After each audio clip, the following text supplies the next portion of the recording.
ሰላም ሰላም የዩቲዩብ ወዳጆቼ እንዴት ናችሁ? ደህና ናችሁ? ዛሬ ደግሞ በሌላ ቪዲዮ ተመልሻለሁ። ያው የዛሬ ቪዲዮ የሚሆነው በልጆች ክሎዜት እና ሩም አካባቢ ነው።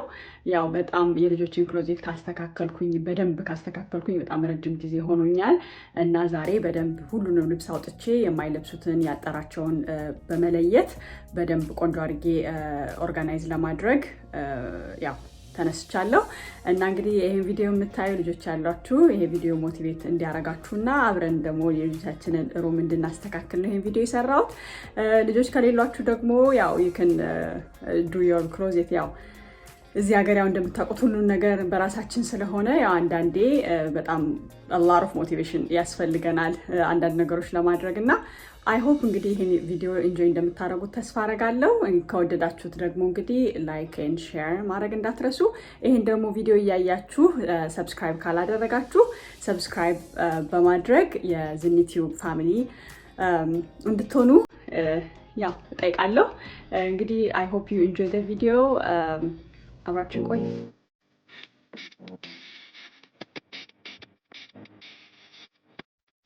እንግዲህ መጀመሪያ ከትንሹ ልጅ ድሮወር ነው መጀመሪያው። በጣም ሜስ የሆነው የሱ ነው።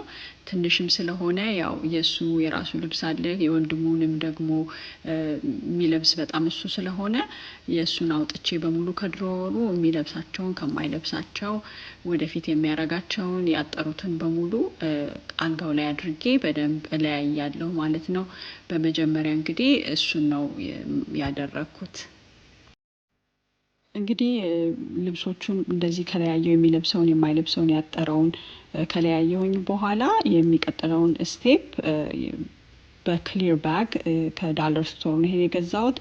አንድ ባግ ነው አንድ ላይ አንድ የሚሸጡት። እሱ በጣም ኤኒቲንግ ስቶር ለማድረግ በጣም ይጠቅማል። ክሊር ስለሆነ ማየት ይቻላል ምን ውስጥ እንዳለ ማለት ነው።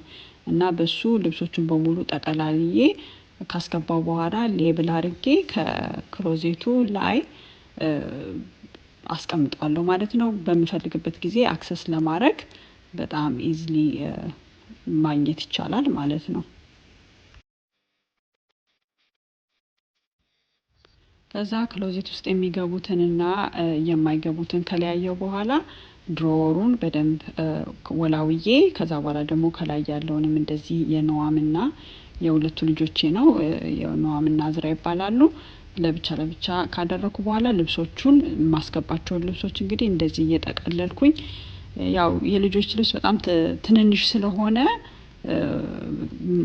አክሰስ እንዲደረግ እንደዚህ ጥቅልል እያደረግን ካስቀመጥነው ኢዝሊ ማግኘት እንችላለን። እና እንደምታዩኝ እንደዚህ ልክ እንደ ፎጣ ጥቅልል እያደረኩኝ ኦርጋናይዝ አድርጌ ከዛ በኋላ ወደ ድሮወሩ አስገባዋለሁ።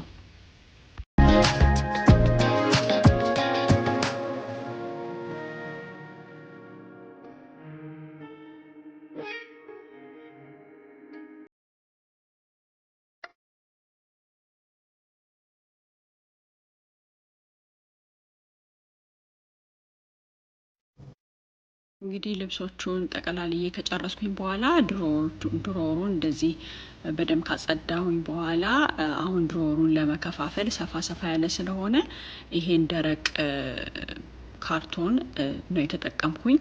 ሌላ ዲቫይደር ያው ስላልገዛሁኝ ለጊዜው ከዳለር ስቶር ነው ይሄንም የገዛሁት። ስቴሽነሪ የልጆች ስቴሽነሪ አካባቢ እሱን እንደዚህ ከፋፍዬ ድሮወሩን ማክሲማይዝ ለማድረግ የጠቀለልኳቸውን ልብሶች በእንደዚህ መልኩ አስገባቸዋለሁ። ሹራቡን ለብቻ፣ ቲሸርቶቹ ለብቻ፣ ሌሎችንም እንደዛው ማለት ነው። እና ሌላ ደግሞ በጣም ያው አውት ኦፍ ኮንትሮል እንዳይሆን የሚረዳን ነገር ሌብል ማድረግ ነው። እያንዳንዱን ድሮወር ምን ምን እንደምናስገባ ከጻፍንበት ፊት ለፊት ለማስገባትም ኢዚ ይሆናል ማለት ነው። ያው አሁን ደግሞ የማይለብሳቸውን ልብሶች ግን ከተወሰነ ወራት በኋላ ሊለብሳቸው የሚችሉትን ልብሶች ደግሞ እንግዲህ በዚች ኮንቴነር እያደረኩኝ ጠቅልዬ አስገባውና በቅርቡ ቦታ አደርገዋለሁ። ያው ከልብሱ ጋር ተቀላቅሎ ብዙ ሜስ እና እንትን እንዳይፈጥር ማለት ነው።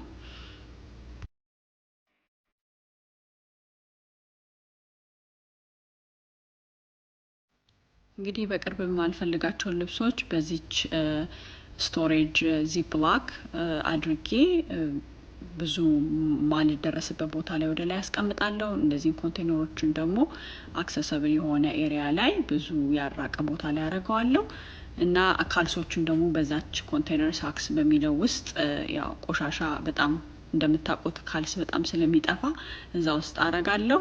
አሁን ደግሞ ወደ ትልቁ ልጄ ድሮወር ዞር ያለው እንግዲህ ትልቁ ልጄ ደግሞ በጣም እንደ ትንሹ ብዙ ሜስ አልሆነም እና እዛው ላይ እየከፈትኩኝ ነው እያስተካከልኩኝ ያለሁት። እያንዳንዱን ድሮወር እየከፈትኩኝ ዝም ብዬ እየጠቀለልኩኝ የተወሰነ ነገር ነው ማስተካከለው። የእሱም ኦልሬዲ ሌቭል ስለተደረገ ያው ያሉትን ትንሽ እሱ ራሱ ነው የሚያወጣ የሚያገባው እና እነሱን ብቻ ኦርጋናይዝ ማድረግ ነው። እንደዛኛው በጣም ብዙ ስራ አላስፈለገኝም።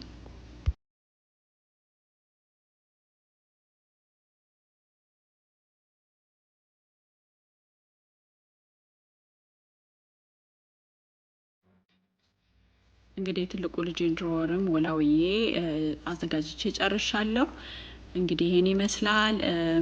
ያው ሌብል ማድረግ አሁን ትልቁ ልጄ በደንብ ሌብል ስላደረግንለት የቱ የት እንደሚሄድ በደንብ ያውቃልና ሲያወጣም ያው የተወሰነ ሜስ ያደርጋል፣ ግን በጣም ሜስ ነበረ ይሄን ሌብል ከማድረጋችን በፊት። አሁን ግን በጣም ማኔጀብል አትሊስት ማኔጀብል ነው በጣም እና እንግዲህ አንዳንድ ያካፈልኳችሁ ቲፕሶች እንደሚጠቅሟችሁ ተስፋ አረጋለሁ። እንግዲህ በቀረው ያለውን አልጋውን እና መሬቱን ምናምን አስተካክዬ ወላውዬ የዛሬ የማስተካክልበትን ታይም ጨርሻለሁ፣ የልጆችን ክፍል ማለት ነው። እና እንግዲህ ይሄን ቪዲዮ እንደወደዳችሁትና አንዳንድ ጠቃሚ የሆኑ ነገሮች እንዳገኛችሁበት ተስፋ አረጋለሁ እና እናንተም ደግሞ አስተያየታችሁን ኮሜንት ሴክሽን ላይ እንድታስቀምጡልኝ በትህትና ጠይቃለሁ። እና በሌላ ቪዲዮ ደግሞ እስከምንገናኝ ሰላም ሁኑልኝ።